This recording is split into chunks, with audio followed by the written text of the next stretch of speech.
alone! Ah! Akira!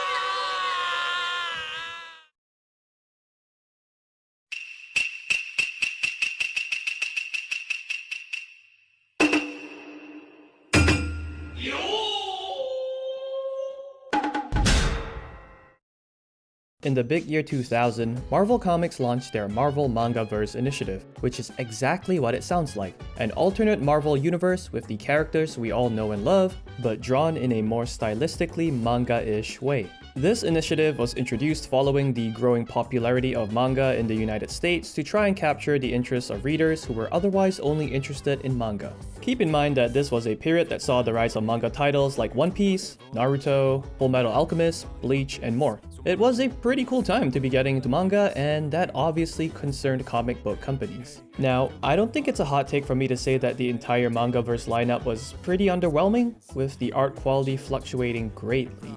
If I had to describe my issue with the general art direction of the universe, it feels like it superficially borrowed the general aesthetics of popular manga, but it did not adopt other aspects of it, such as manga-style paneling and other techniques employed by Japanese artists. Also, a lot of the women were drawn quite poorly. Comic book creator Scott McCloud dives much deeper into analyzing the differences between American and Japanese artists when it comes to comic books and manga in his book, Understanding Comics, which I recommend giving a read. Anyway, it was around this time when a young Chester Bror, or CB Cebulski, was brought into Marvel as a consultant, assisting then associate editor Brian Smith. See, CB was special in that he had actually lived in Japan on and off while growing up due to having family ties there. It's not known exactly how long he lived there, but regardless, he spoke the language, which set him apart from a lot of non-Japanese Americans in the industry. At this time, he was still early in his career, having started out editing and translating manga at the now defunct Central Park Media for readers in the USA. Keep in mind that during this time, while manga was gaining popularity steadily, it wasn't as infinitely accessible as it is today. You couldn't just hop on Manga Plus or Viz or whatever other website to read them. Either way, being brought on board to Marvel was a pretty significant career milestone for him. Now, this was a Marvel that was gradually recovering, having been saved from bankruptcy a few years earlier and are clearly trying out new things to get themselves going. In addition to the Mangaverse, the original Ultimate Universe also began around this time. Eventually, the Mangaverse wrapped up in 2002, but Marvel clearly weren't done with trying to branch out and appeal to manga readers. Evidently, they were happy with Cebulski's work and thus brought him on as a full-time associate editor, expressing their excitement in a press release. It's become extremely evident to all of us at Marvel that manga and anime are more than just a passing phase, said Marvel editor-in-chief Joe Quesada.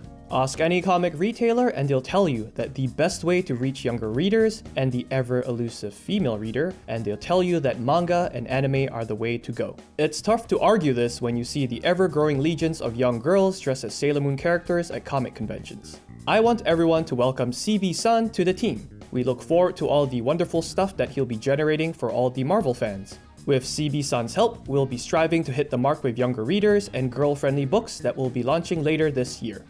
Anyway, following all that, in 2003, Marvel launched their short-lived Tsunami Imprint with the goal of creating the aforementioned comic books that would capture the attention of younger manga readers. And of course, the elusive female reader. And just like the Mangaverse, looking back, the effort was yet again quite superficial, with mainly the art style being the supposed selling point for it being more manga-like. The stories, however, were much better in my opinion. Despite Tsunami being discontinued the same year it was started, unlike the Mangaverse, the imprint did produce some pretty beloved titles, such as New Mutants and The Runaways.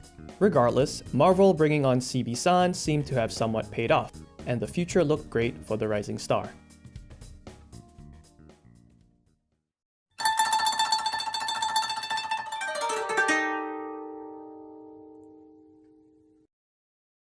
Speaking of manga, it was around this time that another up-and-coming rising star in the comics industry started making waves of his own. His name was Akira Yoshida. Born in Japan but having also lived in the United States off and on due to his father's career as an international businessman, Yoshida became a fan of American comics in addition to his love for manga. And because of this, he was able to bring what was at the time considered a unique perspective to the Western comics industry, an authentic Japanese storytelling voice that could also reach American readers. Not merely someone who was Japanese American, but an actual Japanese person from Japan. Someone who could be the bridge between the East and the West. Like a comic book diplomat, you know? And in a time where the American comic market was trying their best to keep up with the explosive popularity of manga, he was definitely considered a valuable asset over others that lacked his lived experiences. During his time at Dark Horse Comics, he worked on notable titles like Conan and Hellboy, with the latter being the story Toy Soldier, in which Hellboy visits Japan to help a friend out by exorcising a toy warehouse haunted by the ghosts of 3 children. 3 children that have the ability to summon apparitions from popular Japanese IPs like Godzilla, Sailor Moon, and Gundam. Like I said, Yoshida brought a very cool, authentic Japanese perspective. And what's more Japanese than Godzilla, Sailor Moon, and Gundam, you know? Eventually, his talents were noticed by Marvel's editors and he was brought on to write for them, working on titles for characters like Elektra, Kitty Pryde, Wolverine, and more, with most of the titles taking place in Japan or at the very least having a somewhat Japanese theme, be it in the art or story. Which totally makes sense for a character like Wolverine given his pretty fleshed out history in Japan, though I'm not too sure about the other stories, but hey, let the man tell his authentic Japanese stories, alright? Either way, Cebulski and Yoshida seemed like the perfect match made in heaven to help flesh out Marvel's ongoing strategy at the time. And so, one rising star joined the other, and with twice the light, the future was brighter than ever.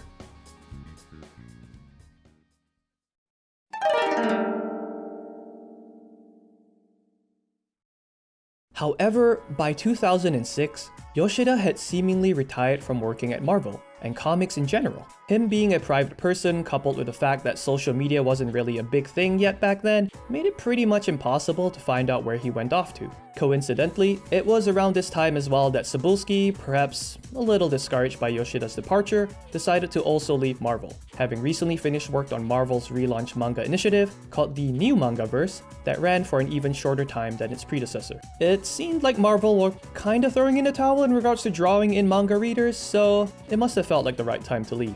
Cebulski would, however, continue his career in the comics industry, choosing to instead do freelance editing and writing, even publishing some of his own works through Image Comics, such as the comic Drain, which followed the character Chinatsu, a vampiress from, you guessed it, Japan on a classic quest of revenge. He would eventually return to Marvel a year later in 2007 as a full-time editor as well as talent scout, even securing an exclusive deal with them, where he somehow remains to this day. Okay, look. I'm not gonna sarcastically orbit around the obvious anymore. You've seen the title of the video, you know where the story's heading. The story unfortunately doesn't end here, because Yoshida was the creation of Cebulski, who started out in this story as a, let's be honest, pretty big weeb, but I think we've kind of blown past that into more aggressive yellow-faced territory. It's funny because when it comes to Marvel, it isn't the first time a Caucasian person assumed the identity of an East Asian one. The character Psylocke has spent a large chunk of her existence as a white British lady named Betsy in the body of a Japanese woman named Kwanon, with the two having had their bodies swapped at one point in time. I've always said that comic books are crazy fun, but there's really nothing fun about that one. Keep this character in mind, by the way. Anyway, looking back, it's kinda obvious, isn't it? Cebulski was born in the US, but had also lived in Japan growing up. Yoshida was born in Japan, but had also lived in the US growing up. Cebulski was able to bridge the gap between comic book and manga readers. Yoshida was able to bridge the gap between manga and comic book readers. Yoshida was a Japanese man. Cebulski wishes he was a Japanese man. It's the perfect symmetry, guys. But the question remains, why?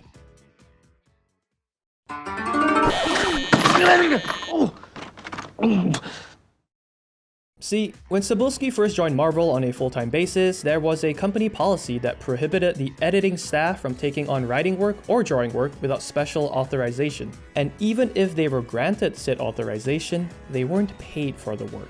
This rule apparently came into effect because prior to Joe Quesada becoming editor-in-chief of Marvel in 2000, editors would kind of help out other fellow editors by allowing them to work for each other's departments, which was extremely unfair to the actual writers and artists. Therefore, to combat this blatant cronyism, this rule was implemented. So, what is a young weeby Cebulski to do in this situation? He's a rising star editor for Marvel, but he just really wants to keep writing his Japanese stories as well. There must surely be a logical way to go about this, right? And then one day the answer hit him. He would create for himself an alter ego. A secret identity, another life, a different persona. He would no longer be known as just CB-san. No, from that day on, he would also be called Akira Yoshida. So, you know all that stuff I mentioned about Yoshida being born in Japan but also living in the US growing up? Yep, all fanfic by Cebulski, who was still gutsy enough to actually do interviews under his East Asian moniker, expanding his OC's lore. He fleshed out Yoshida's backstory even further by saying that he initially learned English from TV and movies and by reading superhero comics, which is actually how a lot of people learn another language, so that's pretty thorough world building, to be honest. Like I mentioned before, social media wasn't really a thing back then, and a writer supposedly living in Japan, not having to actually meet anyone at Marvel in person, wasn't too out of the ordinary then. Now, I am going to be extremely charitable here and say that as bad as this whole lie is, it's not entirely unforgivable on a strictly professional level, at least while he was only just writing for Dark Horse Comics. In my opinion, he had the perfect opportunity to get out of all this the moment Marvel offered him the chance to write for them. He could have read the room and just vanished, and no one would ever know what he did. But no, he doubled down on this bold, yellow-faced lie, wading deeper and deeper into cultural appropriation, and also breaking a very, very clearly stated workplace rule at Marvel. Thankfully, Cebulski retired his Asian identity in 2006 when he left Marvel for a year, as he was able to start writing stories under his own name again and therefore had no need of the Yoshida identity anymore. Because for cultural appropriators, it's really easy and convenient to pick and choose when exactly they want to use another culture to their own benefit, and when to discard that association once it's no longer of use. And thus, the story of Akira Yoshida comes to an end. But it leaves us with yet another question. Who knew about this shit? I mean, surely some people at Marvel had to have known what the hell is going on, right? Look, this is a hilarious reach, but in New Avengers Illuminati from 2006, there is a section asking Marvel staff, if you could date a Marvel character, who would it be and why? First of all, gross. Second of all, we get answers from literally 1 woman and 13 men, which is probably indicative of what the culture was like at Marvel at the time. Anyway, Cebulski's in this, and his answer is as follows. Everyone who knows me would assume Psylocke, but I'd prefer to date Mary Jane. Sorry, Spidey. It's really interesting that people would assume you'd like to date the Caucasian lady trapped in a Japanese woman's body, Cebulski. Now, why would they assume that? That's just some crazy coincidence, right? Jesus.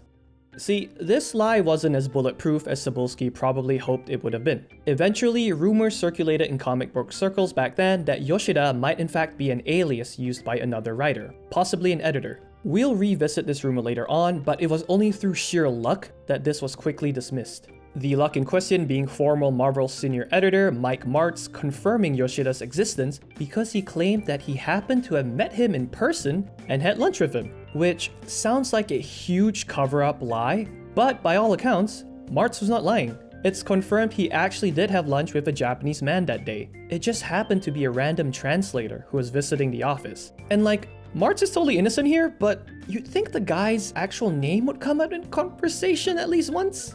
But I guess just being Japanese was good enough for him to assume that it was 100% Akira Yoshida he was speaking to. So, with the biggest, most damning rumor at the time completely debunked, scrutiny died down once again. 2 weeks ago! You cannot go on or keep ringing my bell! It wouldn't be until about a decade after Yoshida's retirement for the story to gain traction again, with former Marvel assistant editor Greg Schiegel allegedly spilling the beans on his podcast Stuff Said. In episode 64, released on the 4th of July of 2017, titled The Names Have Been Changed, Schiegel tells the story of a totally fictional and made-up comic book publisher that is not at all actually Marvel Comics, centered around people that work at the publisher that are not at all about former Marvel employees like Cebulski and Yoshida. Anyway, the episode is still up and available for listening, but the gist is that the story includes a character named Roberto Mendoza from the Philippines, being revealed to be the creation of another character named CJ Craig. Like I said, real subtle. The story also alleges that some of the higher up executives were also aware of the lie, but chose to look away instead. This wasn't the most clear-cut damning piece of evidence, as it was just a completely fictional story, of course. But it did cause some people to start thinking about the story again. The most notable of all being Rich Johnston, founder of Bleeding Cool and a comic creator himself, who had been chasing the rumor since 2006, having directly asked Cebulski at that time if he was in fact Yoshida. Cebulski of course denied it, stating that he had in fact met with Yoshida before during office visits and on the convention circuit. I guess he was looking in the fucking mirror or something. Anyway, the podcast kinda reawakened Johnston Winter Soldier style, and he started ruminating once again, eventually publishing a story on his website laying out his thoughts about the new information. Fortunately for him, Johnston didn't have to wait long, as later that same year, as Cebulski was promoted to editor-in-chief at Marvel, the whole lie started unraveling. See, allegedly sometime after Johnston's story about the podcast episode was published, Cebulski finally admitted what he had done to the Marvel execs, and apparently avoided being fired by pleading his case to the highest authority at the company, which, if I'm going to be honest, is fucking crazy, because many people have been fired for way less. Obviously, no one but the parties involved in the conversation know what exact words were exchanged, but not only was he not fired, he was later awarded the prestigious role of editor-in-chief at Marvel Comics. So yeah, it took a long time to settle, but he objectively got away with it. The whole damn thing. And with the revelation finally confirmed and out in the open, it caused people to revisit specific works Cebulski put out as Yoshida. Hindsight is of course 2020, but under stronger scrutiny, it turned out that, just like the Mangaverse, a lot of Yoshida's works had the vague, superficial feel of Japanese authenticity, but in the end lacked a lot of depth and nuance. It was the sort of writing that, if put out on Tumblr by someone now, would have been clowned on until the end of time. And as for Cebulski, he issued a public statement and had this to say: "I'm truly sorry for the pain, anger, and disappointment I caused over my poor choice of pseudonym. That was never my intention. Throughout my career in anime, manga, and comics, I made it a point to listen and learn from my mistakes, which is exactly what I've been trying to do with this misstep. Building honest relationships with creators has always been important to me, and I've continued to do that in my new position. I've spoken with talent close to this issue, and have had candid and productive conversations about how we can improve the industry and build better stories, while being mindful of the voices behind them. My passion has always been about bringing the best talent from across the world to work on the best stories in the world. And I'm hopeful that fans and creators alike will join us in that continued mission." On a probably unrelated note, the next year after this, Marvel made the decision to change Psylocke, returning Betsy and Quanon back to their respective bodies. Interesting coincidence, if you ask me. You know, I came into this video wanting to be a 100% certified grass-fed organic generational hater. I've disliked Cebulski for a long time, not just because of the yellow face, but also how Marvel Comics is currently being handled. Obviously, I'm not privy to what's going on behind the curtains, but you can't be both editor-in-chief and also have no creative control over what's being put out there. For me personally, Marvel stuff has gotten a lot less exciting over the years. It might be recency bias, but DC's Absolute Universe has been a lot more interesting than whatever Marvel's been outputting recently. And don't get me started on their flagship Spider-Man title. That seems to be cursed to never be interesting again. It's hard enough for creators of color to get a shot at proving themselves, especially when it comes to writing. So what he did really left a sour taste in my mouth. But I have to give some credit where it's apparently due. He has indeed worked hard on bringing in up-and-coming talent both locally and from around the world, particularly artists. Now, could it be because he wants to right his past wrongs? Maybe. Who cares? Is it weird that he seems to focus a lot on upcoming talent from Asia, given his past? Yeah, it is. Do I roll my eyes when I read headlines like "Marvel Comics Chief Talks Asian Business, Advice for Creators"? Again, given his past, yeah. And is it in Marvel's best financial interest to employ artists from outside the USA so they don't have to spend as much on local talent? Yeah, probably, but it's cool that these otherwise overlooked artists are given a shot to prove themselves. Additionally, other than the blatant racism in his past, he hasn't really done anything since, and I haven't seen any complaints from the Asian comic book creators that I follow. But keep in mind that it's also in their best interest to keep their mouths shut instead of speaking out against someone who is literally the editor-in-chief at the biggest comic book publisher in the United States. So, to end this video on a happier note, I want to share some of my favorite works from Asian comic book creators that I can 100% guarantee are not CB Cebulski. I've even met a few of them in person for some signatures, and they weren't random translators either. Dennis Kemp, who is on a generational run right now and cannot seem to miss with his works on the Ultimates, Assorted Crisis Events, and Absolute Martian Manhunter. I made a video about him recently too.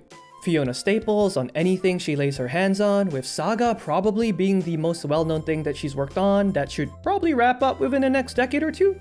Jin Lun Yang and his books American Born Chinese, Superman Smashes the Klan, and his Shang-Chi runs from 2020 onwards. Marjorie Liu and Sana Takeda for their works on Monstrous as well as The Night Eaters. Pornsock Pictures Showed for his books Infidel and The Good Asian. He's also writing the upcoming Absolute Green Arrow.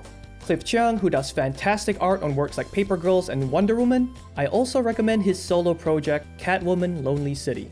Ram V, not just for his work on the New Gods and Detective Comics, but also the many deaths of Layla Starr and Rare Flavors. Anyway, thanks everyone for watching.